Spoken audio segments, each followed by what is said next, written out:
Welcome to Mamatoosa, Conversations with a Midwife. I'm your host, Atusa Benji.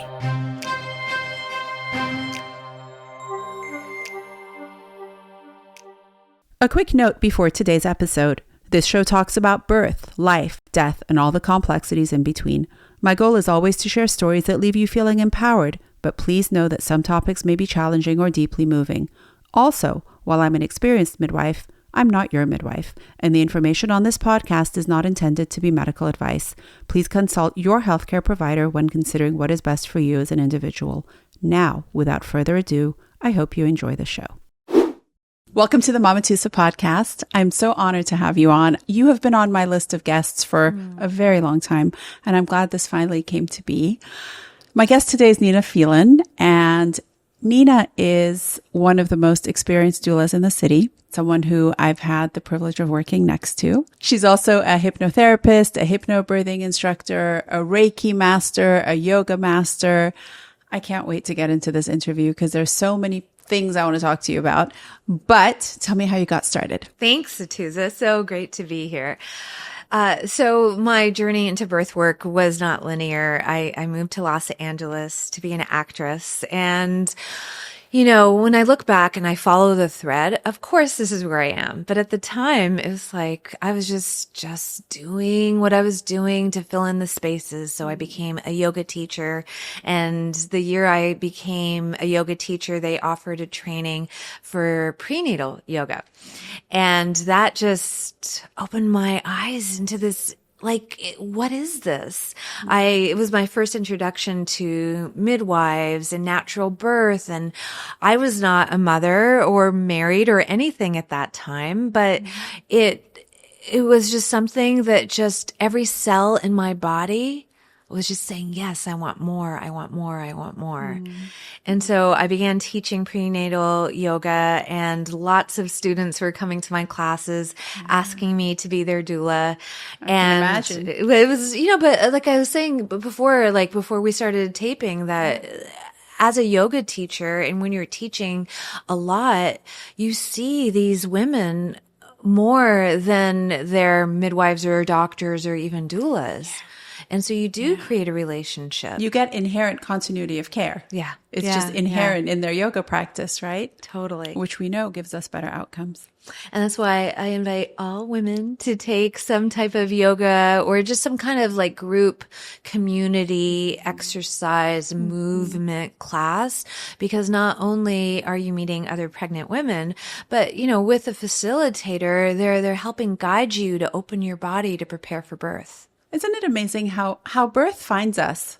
Yes. If we're meant to be a birth worker, it will find you in like the cracks. It'll just find you in the cracks. And if you don't answer, it will keep coming around. It will. It's like unrelenting. If you're supposed to be with people giving birth, you will make your way there, whether it's moving from Toronto as an actress and becoming a yoga teacher or however other way we get into it.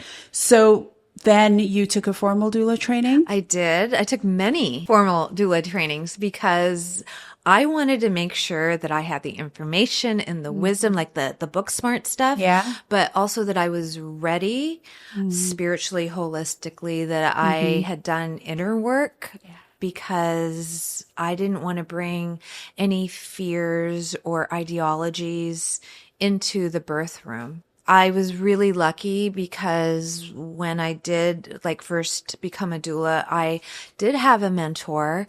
She was a little bit older and she had been doing this work for a while, and she was so wonderful because she really instilled within me the importance of relationship with clients. And again, everybody works in their own way, but my mentor, Cindy, shout out to Cindy, was that this is a relationship, and the more you get to know them, the more they trust you. Yeah. And the more you get to know them, the better you know them. So the more you can support them in birth. Right. And so she, I would shadow her in the beginning years of my practice. We would go for walks with clients. She had a neighbor who had a pool, and so she would invite them over to go swimming. We would go for lunch. All of these things we would do with like her clients, our clients prenatally. And then on the day of, there's this beautiful level of trust, openness of connection. And I always say, like, birth is the beginning, because then afterwards, let's say there are breastfeeding issues or a woman is just needing more support. That connection began early on. So she's not afraid to reach out. There's not this stigma of, I can't do this. Yeah. You know? So it's the whole continuum. It is such a continuum. And in a society where your obstetrician visits with you, the average obstetric visit in the United States is 7 minutes long. Yeah. 7 minutes. So it's a very quick, hey, how are you doing? Baby moving? Any questions? You know, make another appointment. Stand over there. We'll draw your blood. Some doctors, maybe 15 minutes. If you're in a very small practice, maybe half an hour. Half an hour is like luxurious already, you know? But even in midwifery care, where we give an hour or to an hour, 15, hour and a half to a prenatal visit, there's something so powerful about, I love that she invited people to the pool and went on walks with them, because there's something about watching people in their natural habitat that allows you to understand their way. One of the most brilliant things I ever heard, I don't know if you agree, is typically when someone is giving birth, especially when it's very low intervention, unmedicated, and they're feeling very comfortable, they labor like they live. Yes. So you might meet with a client and just go over your doula contract and be like, great, this is how I work. This is what I do. See you, call me. These are my numbers. You know, we'll have a great birth, right? Couple visits. But when you really watch that person's way, then you're able to spot blips on the radar that are out of character, which actually guides you a certain way in labor to ask questions that you wouldn't have asked if you hadn't seen them in their natural habitat, which I think is part of the power of this model that you're talking about. And how amazing that you had a mentor who took you through that, because the number of people who do doula training and they're like, and now I get to go to a birth? What? This is terrifying. Which there are different models of doula trainings now. It's, you know, but the early models were like, come train, bye, see you later. So the fact that she mentored you and sort of held you in the nest and allowed you to watch how she worked, what a gift. Such a gift. She believed in me, and she saw something in me that I didn't know was there or trust, because I was actually sending her all the referrals from the yoga clients who were wanting me to be my doula. I'm not a doula. Go to Cindy. Right. And then there was a point Cindy's like, you can do this. And I'm like, I don't think so. Come with me. Just be with me. And if it's too much, it's too much. And she did throw me into the fire. I think it was about a year, and I would attend births with her. And then, it was this one birth at a hospital, and I met them at the hospital, and Cindy's like, great, you're here. Just so you know, I'm catching a flight, and I'll see you later. I'm like, no. Don't go. She's like, you got this. Wow. And that's what I needed. Like, go fly. Yeah. Into the deep end. Yeah. Was it an easy birth or was it a hard one? My first 3 births were trial by fire. Yeah. Really difficult. How was yours? It was not an easy birth. Yeah. It was not an easy birth. Yeah. But I learned and I got through it. And after I slept long and hard the next night or whenever it was, I was like, okay, that was beautiful. Maybe I can do this. Yeah. I love that. There's such generosity. I don't know Cindy, but hi, Cindy. Yeah. Thank you for Cindy giving us Nina. Yeah, she's so amazing. Does she still work? She actually is retired and moved to the Big Island of Hawaii, but she's always forever in my heart, because she taught me in a way, or shared with me in a way, you know, in the wise woman tradition, which is about sharing, right? So much to It's not about teaching. It's about, there's some teaching, but sharing. Yeah. Yeah. I actually just took a workshop with Naoli Vinever. I had never taken a workshop with her, and I wasn't even sure if I could make it, but made it happen. She was life-changing. Yeah. Her energy is like captivating, and she teaches purely by storytelling. Her entire workshop is, you walk away with very few books, very few pieces of paper, no PowerPoint. She is just purely from like handed down wisdom that you walk away with. You're like, how did I, like, there was no textbook. How did I just get all this stuff? But isn't that what this work What it is. Birth work. And really as is. women, yes, okay, I think it is important to have some information, but it's intuitive, it's heart-centered, it's meeting each other where we're at. It's compassion, it's holding space, it's everything. That as a woman, as this feminine being, you know, in walking this rite of passage, that throughout time we have been witnessed. And throughout time was taken away. Yeah. Whether it was from the professional aspect or it was from even the teaching aspect. I feel like we stopped even with the removal of birth in women's hands. I feel like women even stopped talking about it as much. Yeah. There was just not even a conversation of like, this is how I did it and this is what was powerful. I just had Deborah Pascali-Bonaro on the podcast, who is just phenomenal. She's another one of those captivating beings. And she talks about her grandmother, like her 95-year-old grandmother or something, reenacting her births and how all the children had grown up with the grandma talking about the beauty of birth. And I was inspired to become a midwife by my grandma. She talked a lot about birth and nature and the power of birth and beginnings. And she was just in awe of all things natural. But in most houses, it's not even talked about. I get flack. I get flack on my podcast sometimes because people will call and be like, that woman was like half naked. What are you posting? I'm like, it was birth, birth. Hello. Different.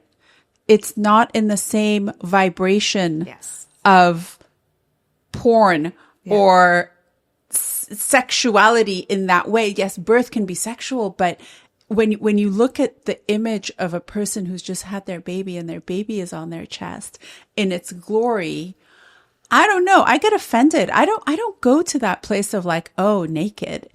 And so when people call me, I sort of be like, ah. It's natural. It's just so interesting, this culture that we live in where women, the feminine, is so highly sexualized. Oh, yeah. Right? But then you see something as natural as childbirth or breastfeeding, and then all of a sudden everybody's up in arms. It's gross. Yeah. It's gross. I started a puberty program for young girls, 5th through 8th grade. Nice. So I teach 5th, 6th, 7th, and 8th. So every year is a different topic. But the number of 5th graders that are like, having babies is gross. I'm having a C-section. 5th grade. I'm like, wait, what? Like, oh, I'm not gonna breastfeed.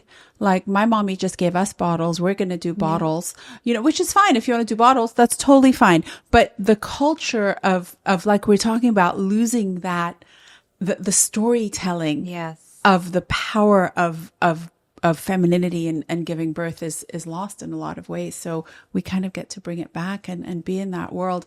I love that you took so many doula trainings. I always tell people to take a few doula trainings because every teacher brings you something different. Absolutely. Some are very like by the textbook, like here's a diagram, look at this, here's the pelvis, here's that, which is great. All about mechanics. Some are more about the spiritual aspect. Some are more about the parenting aspect. Some are about past trauma that they talk about and what we're bringing to birth. I talk to my students about, we all have luggage. We've all carried some luggage. Some of us have a carry-on and some of us have like extra weight, right? In the form of things that our lived experiences.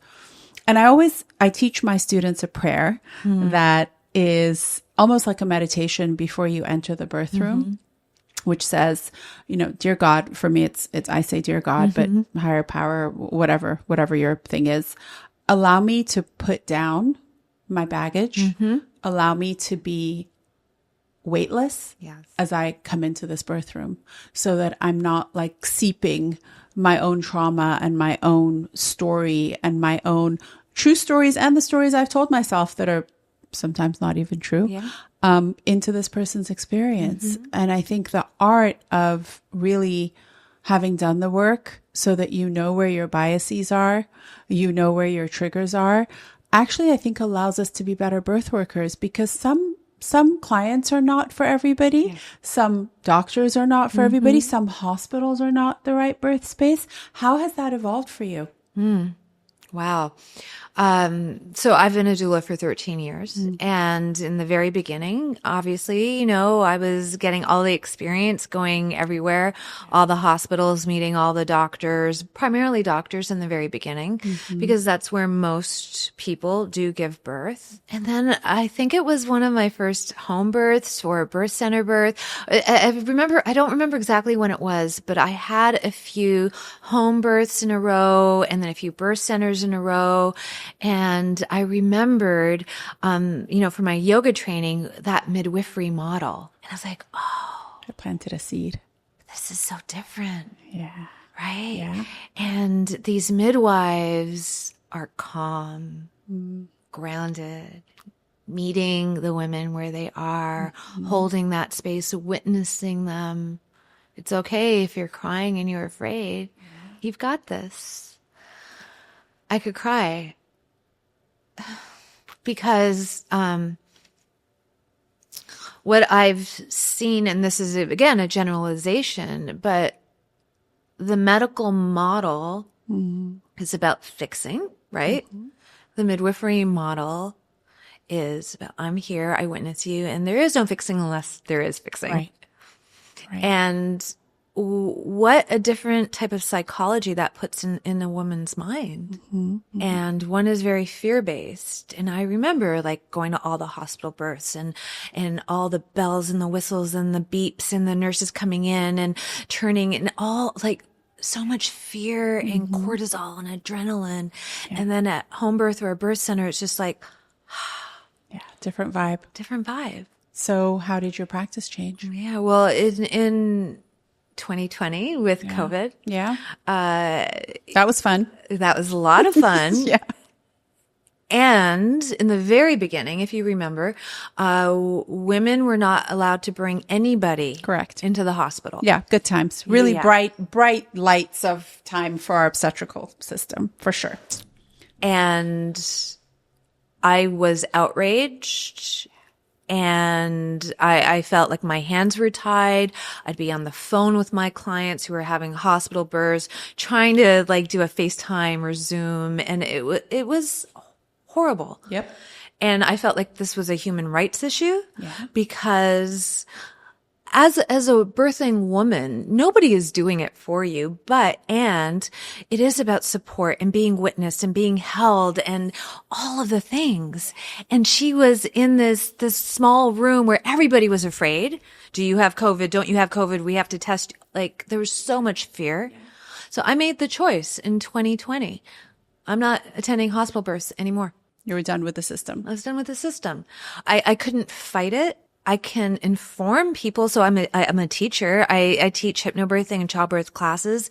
And there are quite a few people who come to my classes, a lot of people who are doing hospital births. So even though I'm not in that system anymore, I'm very, very well versed in it. So I can give them information on how to navigate it. Yes.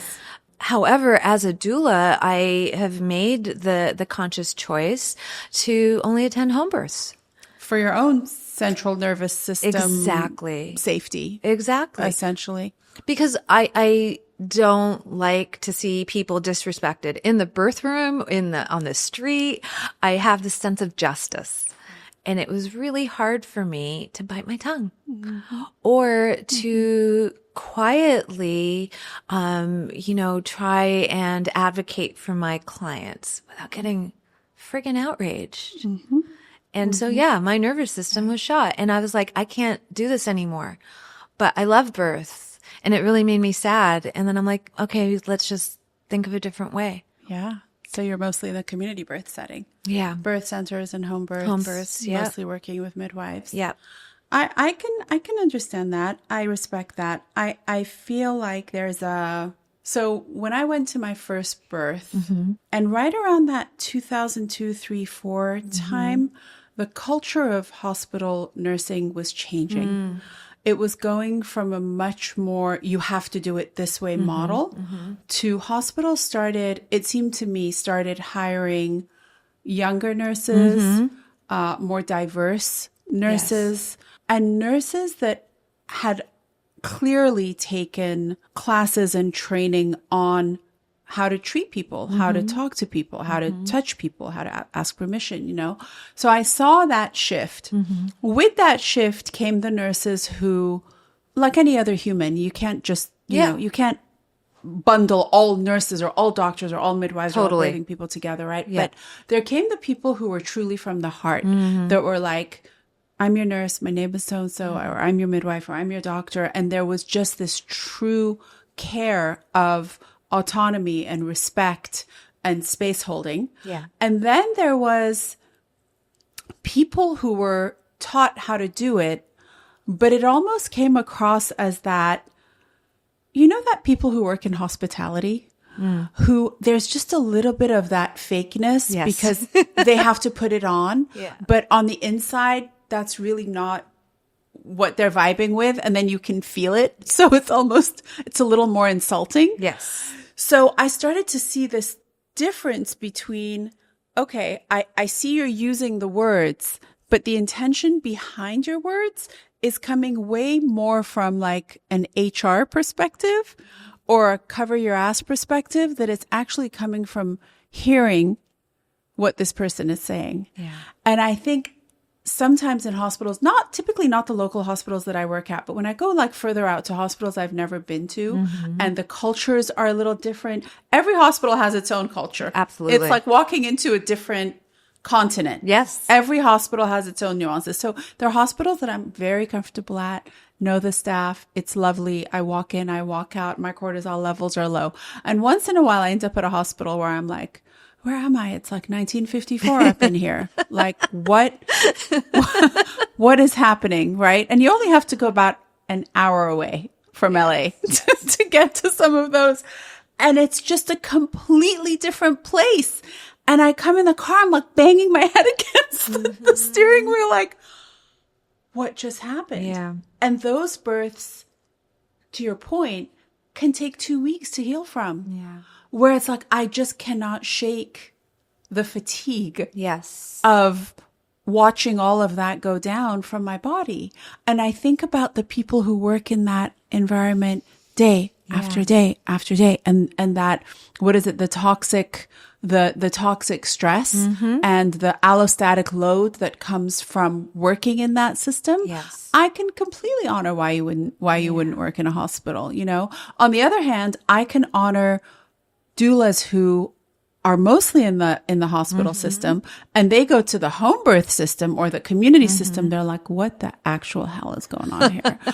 I've told this story before on the podcast. The first home birth I ever went to was after about 200 hospital births. Wow. Like I had never been to a home birth. So I went to a home birth. It was with Davy. Okay. My first home birth was with Davy. I think my first one was with her too. Was it? Yeah, I think so. So we've got candles. We've got partner in the tub with the woman. She's got an assistant. Davy is quietly charting in the corner. Long birth. Nina, I thought we were going to get arrested. I was like, there is no way that this is legal. What the actual, like, they're going to like, I had visions of like, you know, when they ram the door, like to get into people. Let me in. Yeah. I was like, this is, wow, this is crazy. And it was the most beautiful birth. And afterwards, like they opened like Martinelli's apple juice. It was the sweetest thing ever. There were like warming towels in the oven. It was great. It was Davy, right? It was phenomenal. And then every once in a while, like Davy would have a little think, and you know, in her little way, she's like, okay, now we're going to do this, you know, sweet, kind, non-stressed, low tones, low light, you know. And then after that, I started going to midwifery school, and I started going to a lot of home births, like 100 home births back to back. Yes. But then this client called me, a repeat client, to come to the hospital to help her have a baby. I walk in, she's hooked up to everything, right? IV's going, the monitor's going, this is beeping, that's beeping. They've told her something about something she should do. and I look around and I'm like, we're going to get arrested. This is illegal. Like, there is no way this can be right. So two completely different models, and both can work for different people. Absolutely. And people can decide where they want to work. So I love that you've honored your own lowering of your own toxic stress levels by choosing the system that you want to work with. And I tell that to my doulas too. I'm like, listen, maybe you want to work with one midwife only. Yeah. Maybe there's one group of doctors that you love working with. Yep. Maybe you only want to work with one hospital. Maybe you only want to work with certain, you get to It's choose our that. career. It's, and it's, look, people who are doing this, it's not a job. It's our lives, and we're letting people in, and we are in different spaces. So it is important that we honor what's right for us. And I remember I got some flack, from other doulas. It's like, well, people in the hospital need you. I'm like, well, there's about 1,000 doulas in LA that are fantastic, that can really bring it for them. And I can help them by educating. And really, that's where my joy is as well. And I was with a client the other day. It was a private client. She's birthing in a hospital, teaching her hypnobirthing. And she's at the end of her pregnancy, hasn't taken any classes, which also pregnant people, please take classes, learn about birth. Again, sorry to go on a tangent, but it's one of those times where people just okay, I'm going to trust my doctor. I'm going to trust my doctor. It's your body. Don't you want to know what's going on? I haven't found a lot of people who are very much in the middle. There seems to be people who are like, don't tell me anything. My own level of ignorance is bliss for me. And not ignorance in a bad way, but ignorance in I just don't need all that information. I'm not a medical person. I don't need to know what unit of Pitocin they're putting in my body. Yeah. I just want to walk out, healthy me, healthy baby. I trust the system. And then there are other people that are like, absolutely the hell not. Tell me everything. Yeah. Tell me A to Z. Do you find that's the case too? Yeah, I mean, maybe the people that are coming to me are somewhere more in the middle. But you know what I say to people? It's like, yeah, okay, we don't need to fill your mind with all the medical stuff, but let's just, on a simple, basic level, understand what's happening to your body, with your baby. And like I was saying, with this client, this private, hypnobirthing client, her eyes were just like, I didn't know that it's when the baby's lungs are fully developed, that's what initiates labor. And the baby is the one who's initiating it. And this is what's happening when I have a contraction. And, and for me teaching hypnobirthing, it is about simplifying it. And it's about language, because you're not contracting and tightening, you're actually opening. And that simple reframe, right? Every sensation, your body is opening and bringing the baby down. You might not be able to control how short or long your labor is, but when you have an understanding of what's going on. And an understanding of the partnership. Yes. Right? One of the midwives told me labor is 80% baby and 20% mommy. Yeah. Which I wish I would have known, because I just remember being in the throes of labor and really feeling like it was being done to me and not with me. Yeah, yeah. And I wish I had known about, I hear it people saying I wish I had known about doulas. I would have had one. I wish I would have known about hypnobirthing. I'm almost jealous of my hypnobirthing clients. I'm like, this is so lovely. And that hypnobirthing relaxes everyone in the room, right? Yes, exactly. The midwife walks in and oh, what's happening here? It's so nice. Talk to me about hypnobirthing. Yeah. What is it? Where did it come from? In the United States, is the main person is Marie Mongan, and she's since passed, and so it's called the Mongan method. And her story is that when she first gave birth, many years ago, I don't even remember what year, but that's when, I think it was probably the 50s, when women were anesthetized, right, to give birth. Ether, Exactly. Yep. And the story, I believe, is she had witnessed her cat give birth, and she's like, well, I'm a mammal. Why can't I just like purr and make some low sounds and be in a dark room and do it? And she had told her doctor that, and her doctor laughed at her and said, yeah, we'll see how you do.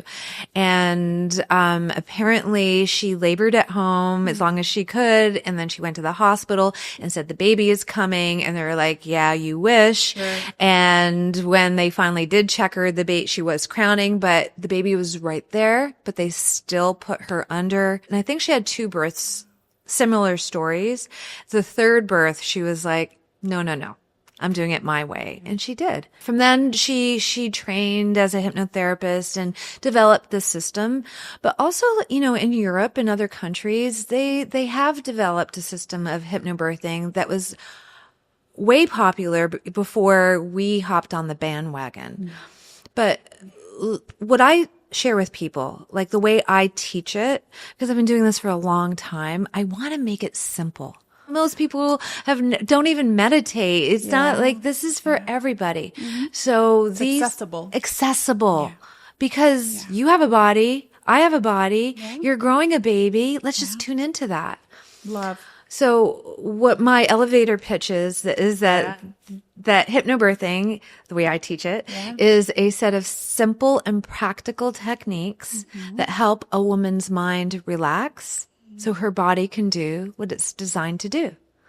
Because you're growing your baby right now perfectly in every way. Right. Why would birth be any different? And not overthinking growing your baby. I always say, are you thinking about the baby's like lungs right now? Yes. Or how is that toenail developing? Exactly. What is the physiology of the liver? Like, no, totally. You're growing the baby. Exactly. It's just, you're breathing. You're breathing, you're doing it. And birth is designed the same way. And when I teach my classes, I really emphasize when it's available that people bring their partners, because I want the partners to know what's going on, so that they can be involved. And this is their rite of passage as well. And when they have an understanding of birth in a very simplistic form, they're not afraid. They're not checked out. They're present. And when a woman is able to lean into their partners, isn't that what this is about? It's about love and connection. And then when you have your doula come in, then your doula is there to hold you both and to inform you, because the partner is obviously not a birth worker, but the connection is so important. So important. And the trust. And also, again, partners were kicked out of rooms and partners were kicked out. There was a day and age where dads used to handcuff themselves to labor and delivery beds so that they wouldn't be removed from the rooms. I didn't know that. Yeah. Wow. Yeah, because they were like, what do you mean you're kicking me out? So it was almost like the breastfeeding sit-ins, where a whole group of women would come, like, take out their boob and nurse in a movie theater or a parking lot or whatever it was, where they were actually unable to remove them because they had tied themselves to the labor and delivery bed. So obstetrics in this country is a mess. The first time I heard about hypnobirthing, I thought of this notion of like, you are getting sleepy, like that very old, the gold thing going back and forth. It's not that at all. No, it's a whole. I like to call it conditioning. And I taught the Bradley method forever. I think we talked about this, and I love the Bradley method. I think it's great. It's called husband coach childbirth. Not everyone has a husband. Not everyone has a male partner.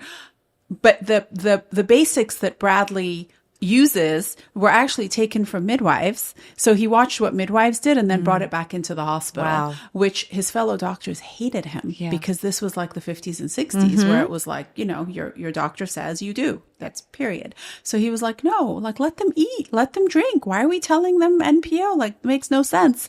And he really did a lot of work to improve diets of the pregnant people because they weren't eating enough protein. So he developed like the Bradley method way of eating. So I loved teaching Bradley. Yeah. And I began to notice that there were a couple of doctors that when my students used them as their OBs, they had better birth outcomes. And I was like, oh, why is this different?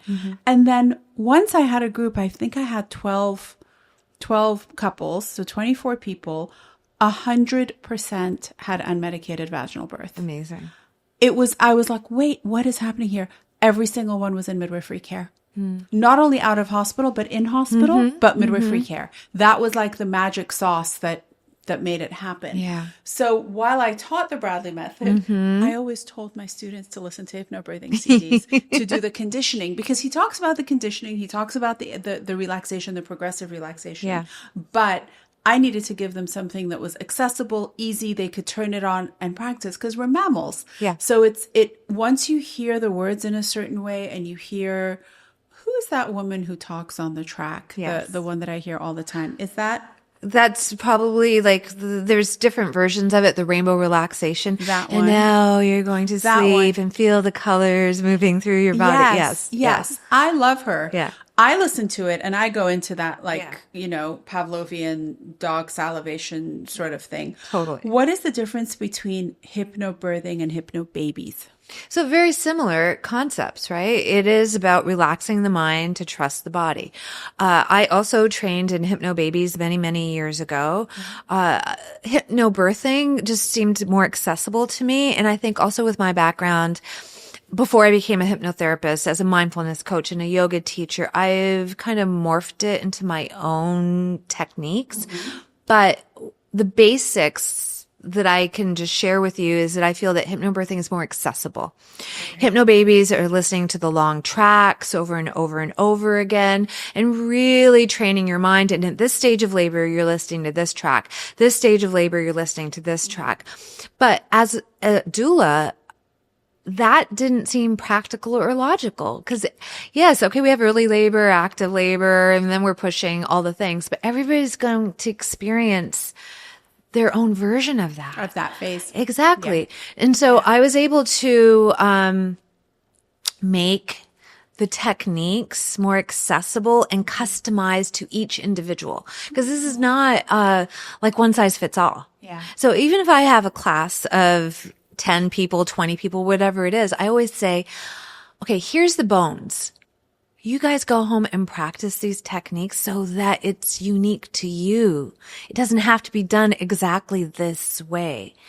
And the way I teach it is, it's not listening to this track over and over again in labor. That can be helpful. But these techniques are simple, practical to help you one contraction, one sensation at a time. Because what's happening in labor when you're having these really strong contractions, right? And the mind is saying, ouch, this hurts, or am I safe? So then the body wants to protect it and starts to tighten, wants to stop the sensation. So with the training that I share with my clients, it's overriding that. Let's get through this 1 minute at a time. Let's breathe through it. It's going to take all your willpower to soften and breathe through it. But when that minute is over, you get a break. Right. I can do anything for a minute. Yes. Right? I love that so much. My daughter used that a lot. I can do anything for a minute. So for someone who is, let's say, in their 8th month of pregnancy and they haven't taken a class, or they haven't, they're just coming into like, oh my gosh, I need to prepare.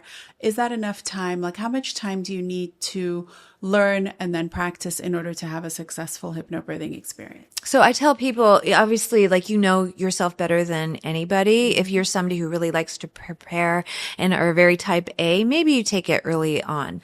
But I actually suggest that people take it like at the beginning of 3rd trimester. The that course, 28-week at mark, 28, 30 weeks, Yeah. somewhere around there. The classes that I teach, the group classes, are 4 weeks long. Okay. So then you're going, like, getting close towards the end, and that gives you several weeks to practice. But the way I share the info is not, you don't have to spend an hour a day practicing, because who has time? Let's make this accessible and easy. So, maybe a minute of breathing when you get up and you're making your tea in the morning. Maybe before you go to sleep at night, connecting in with your partner and practicing just a couple minutes. And you're going to be nice and relaxed to go to sleep. I love that. So maybe I've been telling my clients the wrong way, because I thought you actually had to like devote to Not a the half way I an hour, teach an it. hour a day, which then makes it inaccessible for many. I mean, I think about myself. I don't have that much time. Yeah, who has time? Yeah. So, you're in the shower. Let's practice some breathing in the shower. You have a toddler and you're sitting on the toilet. Let's just like, whatever your lifestyle is, let's find those little increments and That make you it can easy. attain. Yeah. That you can attain. That's amazing. Yeah. And the other thing I hear is things that block people. People are like, I hate that woman's voice.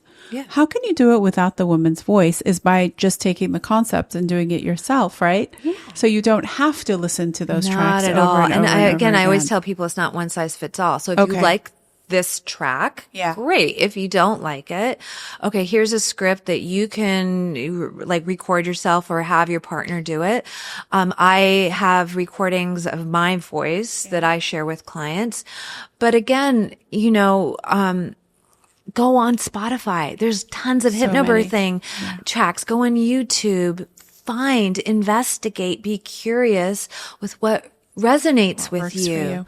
Yeah. Because like, let's say the rainbow relaxation, which is what you're referring to, I think it's not about that. The rainbow relaxation is designed to help the mind relax and the body open.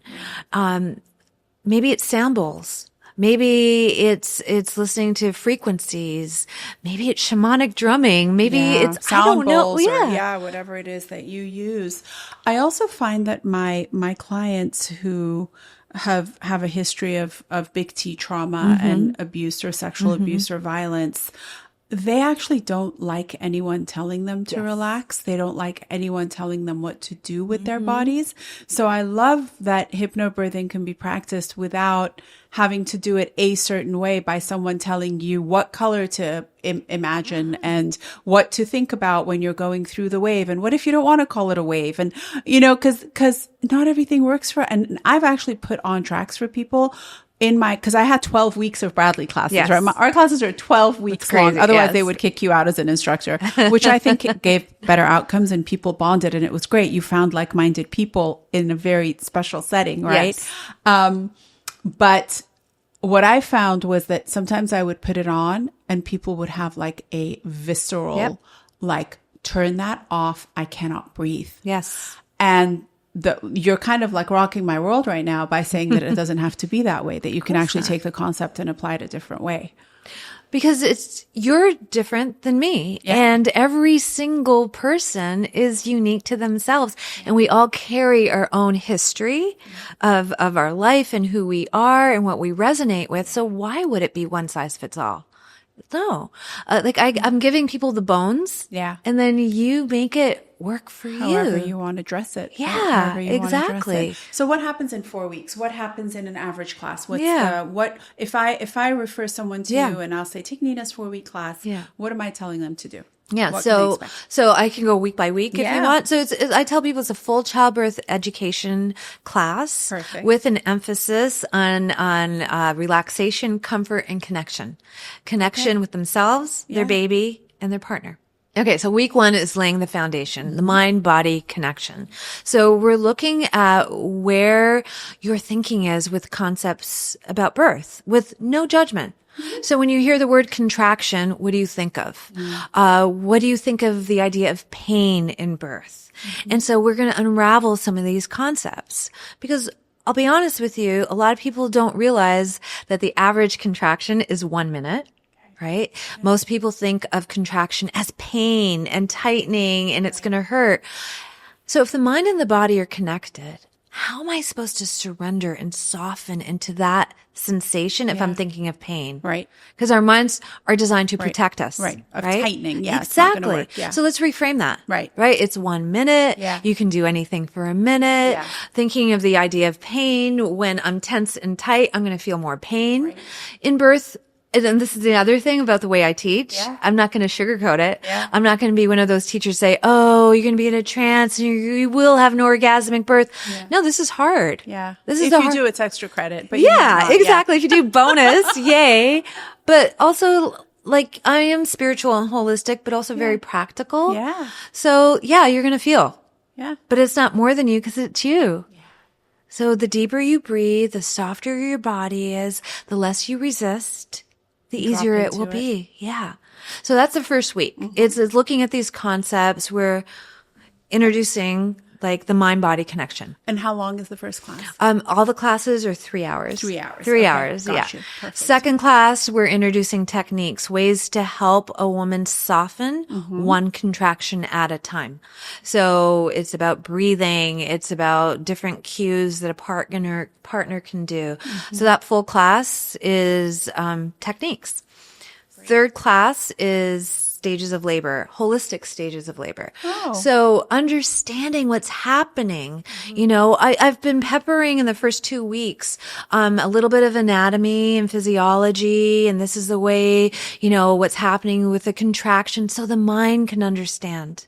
Right. And when the mind understands, the body can let go. Wow. So third class, stages of labor. You know, early labor, you're resting, you're sleeping, ignoring it till you can't ignore it. Ways to make active labor just manageable and moving and how the body opens and so all the things about that. And then the last class is bringing it all together, customizing the techniques for each couple, each woman. We're talking about postpartum in the last class, breastfeeding, and then ways to actually implement some of those learned techniques into the postpartum period. Because it's, you know, these are tools for life. It's continuation, Yeah. right? It really is continuation. So you teach those in a group setting, and you also do private classes as well. Yeah. And then you also doula. So I'm assuming not all of your doula clients are necessarily going to be using hypnobirthing techniques. Oh, they do. Most of them It's the do. foundation of my work. This is how much I believe in it. Perfect. That if you want to hire me as a doula, like I don't say it this way, but they just automatically do my classes. But it's organic. This is who I am, right? And I see the benefits. Absolutely. And we're not winging it. Yeah. I just can't. I'm not the doula for you. So it is the preparation. You know, I tell people you're in training mode, right? Mind, body, spirit, physical, emotional, all the things. Yeah. And with my doula clients, maybe they're not taking the group classes. We're doing privates, but it is unraveling, reframing, looking at these things that we've carried with us our whole lives. Yeah. Yeah. And the anatomy piece is important because so many people, adult women, don't know their anatomy. It's like it was sort of missed. Yeah. I think that when we're taught it, it's like that weird, awkward time where we're not really paying attention. And it's like peer pressure and it's weird and we're uncomfortable. And, you know, but by the time you actually get, which is why I started the puberty program, because we talk so much about anatomy, like how big is your ovary? How, you know, I was talking to one of the girls. I was like, okay, so your ovaries have eggs. How big do you think the eggs are? And she was like, I don't know, like a chicken egg? I was like, no, let me show you, you know, and the awe of, wow, it's a grain of sand. That is crazy, you know, and they all like touch the little grain of sand. And we talked about your ovary being the size of an almond. Most people don't get that information. And so by the time they end up in a childbirth ed class in their 20s or 30s or 40s, whenever it is, the concept of what is a contraction? I don't even know what it is. So when you pull out the picture of the uterus and you're like, well, the uterus contracts in order for the bottom part to open, then it's like, okay, now I can like wrap my head around that concept because contraction really is a kind of a restrictive. It is for a lot of people, maybe not everybody, but again, when the mind understands it, it's easier for the body to soften into it. And you know, it's like you're saying, I love that you're teaching these puberty classes because it begins when we're young, because there is so much fear around the female body, around your menstrual cycles, and it's dirty and it's shameful and like all the things, right? I remember, when my daughter, you know, had her first cycle and like the whole friend group and, like, you know, this is what I do. And I love the female body. And I'm like, this is magic. Yes. You are magic. We are magic. Absolutely. And when my daughter said that to her friends, they're like, what? And then the mothers wanted me to talk to their friends about periods and things because I just have a different lens. Yeah.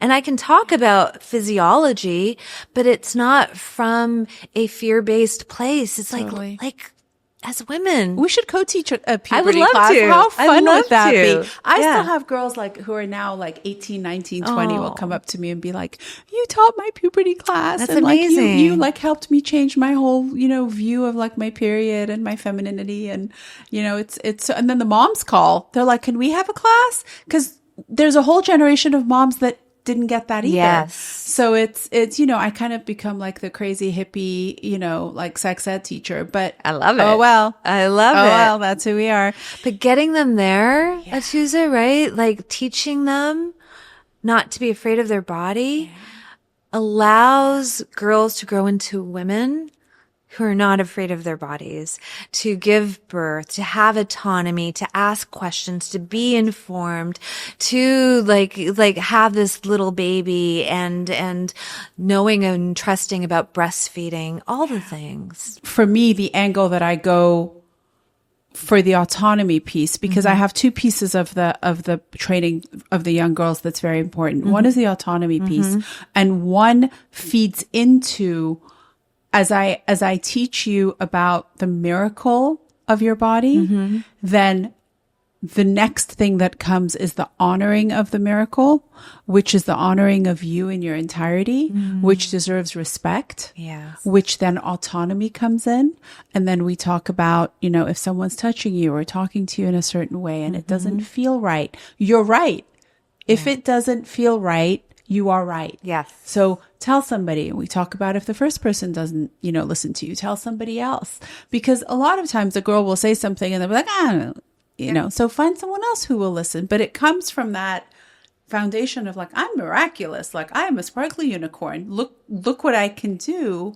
And it then brings the autonomy. Yeah. Because if we're disconnected, then it's way easier to say like, I don't know, you're the doctor. You tell, you do it. Which is sad to see sometimes when we see the way the system sometimes is not helping autonomy at all. In that vein, can you talk to me a little bit about, so 13 years in birth work, how have you seen information relate to clients? How are you seeing informed choice? Where are you seeing informed choice masked as informed coercion?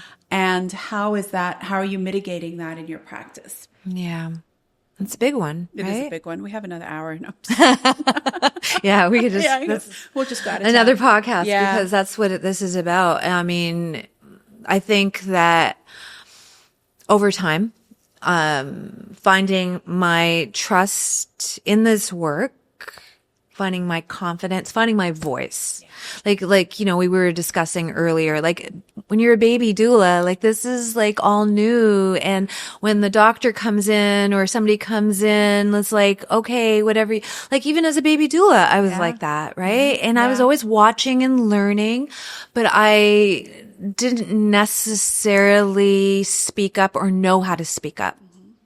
And with time, that confidence came. And what I tell people too, it's not about being aggressive. It's asking questions. Yeah. That's all it is. Yeah. Asking questions. And some providers are more receptive to questions than others. But I share with people that it's a red flag if they're not receptive to your questions because it's your body. And your provider might have done this thousands and thousands of times before, but this is your first time. It's your body. Yes. Yeah. And so I don't know if it's changed. I'll be honest, like in my experience, because sometimes I will teach group classes of, let's just say, all hospital people, like people who are giving birth at the hospital, and they have no information. And when they say they have asked their provider questions, their provider says, don't worry, we'll take care of it. Or it's too soon to talk about this. Why is it too soon? Yeah. It's coming up in your mind now.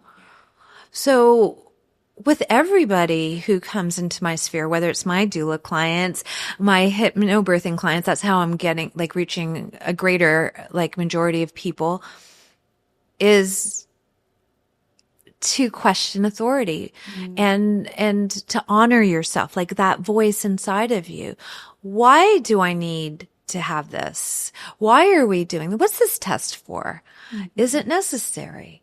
right? And you know, that informed choice and with the law of informed consent is also the law of refusal. Absolutely. And I think that's informed decline. Yes. Absolutely. And I think that's why they don't want to give you informed consent, because then, oh my goodness, you are an intelligent person who can make a choice for yourself. And, you know, I don't want to make it sound like everybody is out against us. Yeah. No, everybody's doing their job, right? And it's just easier that this is the way it is for the majority of people. But we are unique. And not everybody, if you want an unmedicated birth at the hospital, do you need to have an IV? Right. No. Yeah. I'm hydrating. I'm a fully grown drinking, person. yeah. I am hydrating because hydration is important. Absolutely. Right? But I can hydrate. Yeah. And why are you telling me I can't have something to eat when I'm hungry? Yeah. Because like just all of these things, it's like taking the power back to ourselves, because we're grown people. Yep. Yep. And I think sometimes even the strongest of people, when they are faced with someone with a white coat in their most vulnerable moment, will become someone else. Yeah. And sometimes that's hard to watch as a midwife or a doula, where you're like, wait, do you need a minute? Like what, you know, and then sometimes people change their mind and that's okay too. Totally. What's interesting is when sometimes the staff outside thinks that we're coercing the clients. Like, oh, there's that Nina again. There's that Mamatoosa again. They're the ones that are, you know, tell the client so-and-so. It's like, no, we don't tell our clients anything, right? We teach our clients how to ask questions. Yeah. And there was, a friend of mine we're very similar in that whenever we're dealing with a medical problem, we ask the doctors a lot of questions. And she said she was with this doctor and he was getting more and more uncomfortable with her questions. And it was like an orthopedic issue. It wasn't obstetrical. And he goes, you are taking a simple problem, a simple issue, and you're the complicator. Oh, You're complicating it. And she was like, and we're done. yeah. We're done. Like we're not doing, and she's like older now, and like she's in her 50s. She's in that like, you know, I don't give a crap sort of phase of her life. But when you're young and someone has told you that person's gone to school much longer than you, they know more than you, there's a power differential. Yes. Whether it's age, it's education, it's sex, is whatever it is, then it's like, oh, okay, well, they know better. And the number of people, I just taught a doula class with a group of Indigenous women, and every single one told one horrific birth story after another. My mouth was on the floor, Nina. And when I asked them why, they were like, I don't know. I was like, why did they do that? I don't know. One of them had a VBAC by accident. They had told her that she had to have a C-section because the first one was a C-section. When it was time to have the baby, her husband wasn't really paying attention, took her to the wrong hospital. The wrong hospital never looked up her records, and she got a vaginal birth. So, wow. And that's not right either. Yes. You know, so it's the stories that you hear, and then people are just like, I don't know. Why did you ask? No, I can ask. I didn't know I could ask. Exactly. There's few things that are more saddening when you look back on something where it's like, but nobody told me. Yeah. No, for me, my why was nobody told me that you can have a baby without a doctor in the room. Nobody told me. And when the nurse wouldn't let me push, that caused so much trauma that it led me to this podcast and this here life in birth work. So something brings us here. But when no one tells you, that's a really horrible feeling. And I feel so grateful that we can give people options, because if you don't have options, then you don't have options. You don't have options. You really don't have options. Nina, if there was a group of sentences you could say to that new pregnant person who is a little afraid, questioning and wondering which birth they want to have and where they want to have it and which course they want to take, and is overwhelmed by social media and all the different things that people are saying, what would you say to them? Well, first of all, I would invite you to quiet the noise outside and like place a hand on your heart, place a hand on your baby's home, and just connect in and breathe. And it's just that pause that can quiet that mind and that filter. Yeah. And to what you were saying earlier, how do you feel like when you talk to this doctor, or when you're interviewing this doula or interviewing this midwife? How do you feel? Go with that first, because we live in a culture where thankfully we have so many beautiful professionals who are at the top of their game. So it's not about necessarily how good they are, but how do they make you feel? That's what this is about, because that's what you're going to remember in 20 or 30 years. For sure. Did they hear me? Did they see me? Did I have a voice? Yeah. That's what this is about. What a beautiful hour. You are sparkly. I told you yesterday you're sparkly. Aww. I feel like you are truly sparkly. And I understand now. I've actually never spent an hour and a half talking to you, but I now understand where your sparkle comes from, is that you truly embody all that you believe and all that you teach and all that you practice is all within you as one. You're not fragmented and trying to please and trying to do all different things. And I think that wholeness of your philosophy and your own transparency is really, really what shines through. And I got goosebumps several times during our podcast, which just tells me that spirit is here and divinity is here. And I feel your sparkle. My viewers, my listeners, I really hope you check out Nina. Where can we find you? Yeah, I'm on Instagram at The Soulful Birth, and soulfulbirth.com is my website. Amazing. Yeah. Thank you so much for being my guest. Oh, thank you. I hope you come back. I would love to. Lots to talk about. Yes.